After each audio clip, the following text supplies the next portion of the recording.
Dans cette courte vidéo, je vous propose de découvrir le carnet de trucs numéro 6 et ses calculs. C'est un carnet riche, comme vous pouvez le constater en lisant son sommaire. Nous allons avoir l'occasion de le découvrir plus en détail par la suite.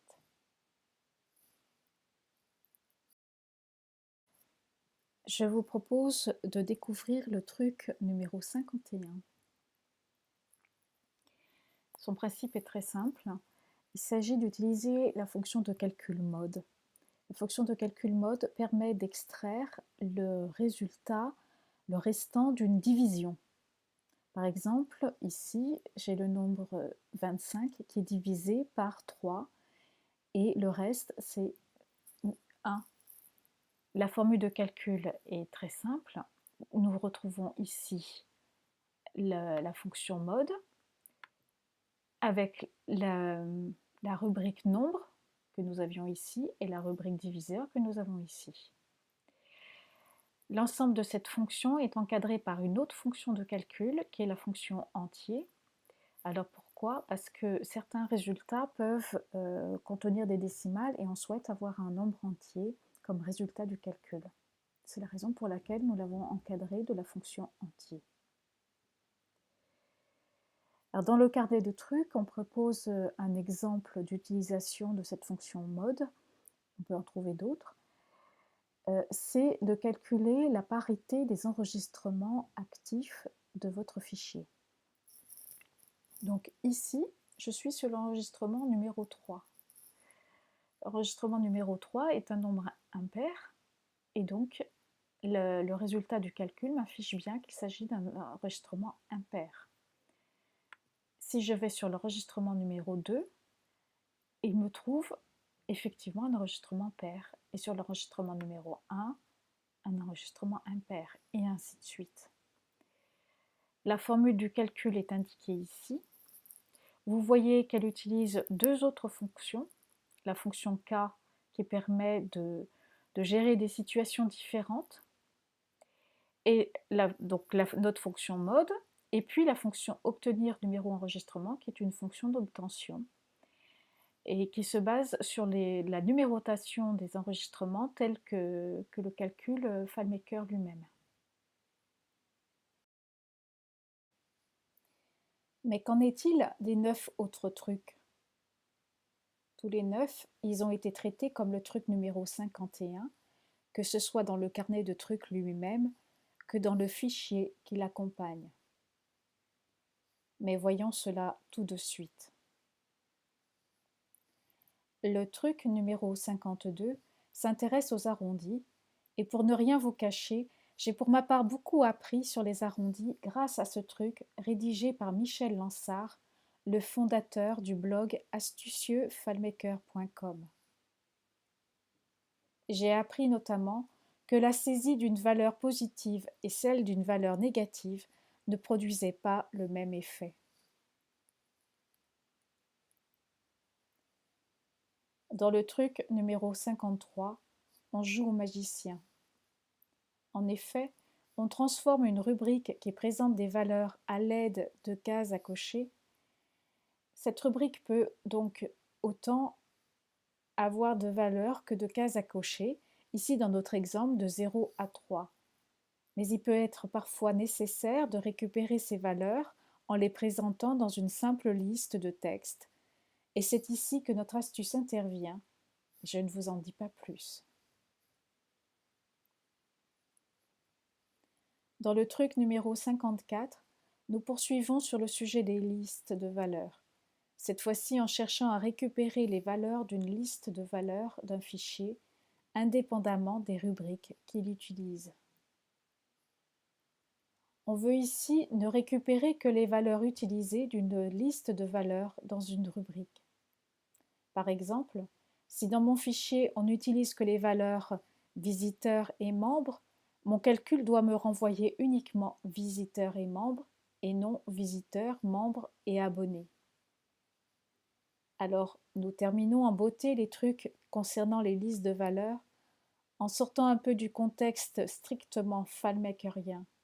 en utilisant le langage SQL. Une fonction de calcul nous le permet, alors comment l'utiliser concrètement?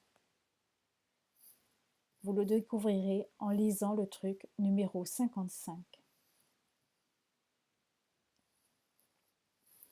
Personnellement, le truc numéro 56 est sans doute l'un de mes préférés, parce qu'il m'a permis de faire un beau tableau avec des couleurs variées, mais surtout, il permet de distinguer ce que la langue française ne fait pas suffisamment, le « ou » inclusif et le « ou » exclusif.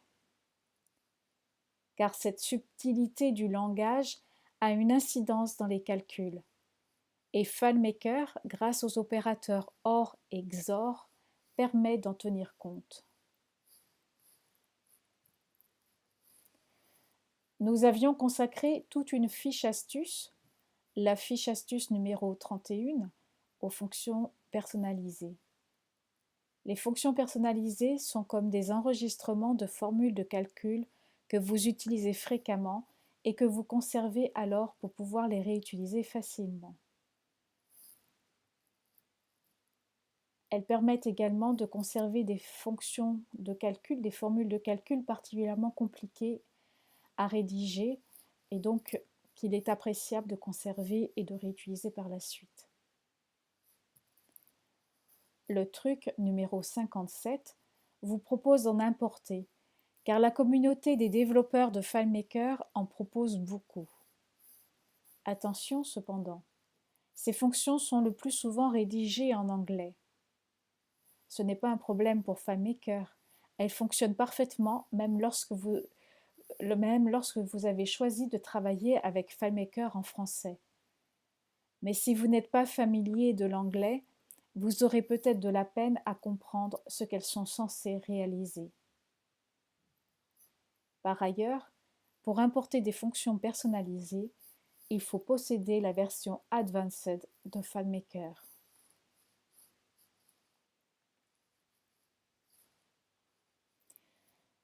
Ici, le to be or not to be de Shakespeare pourrait être rubrique de calcul avec fonction statistique ou rubrique statistique.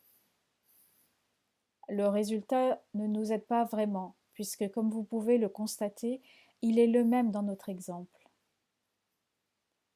Alors, le truc numéro 58 nous aide à y voir plus clair dans cette histoire. En France, les codes postaux sont formés d'une chaîne de 5 nombres commençant parfois par 0. Or, un nombre qui est réellement un nombre ne débute pas par un 0. Si au gré d'une importation, le 0 d'un code postal a disparu, il faut de toute urgence le récupérer. Une simple formule de calcul présentée dans ce truc numéro 59 va nous permettre de rétablir la situation sans toucher aux autres codes postaux qui, eux, ne commencent pas par 0. On peut continuer avec ce truc numéro 60 sur la lancée des codes postaux. Ceux-ci sont en France limités à 5 caractères. Il faut donc empêcher l'utilisateur d'en saisir un 6e. 2 méthodes pour cela, dont une est préférable à l'autre.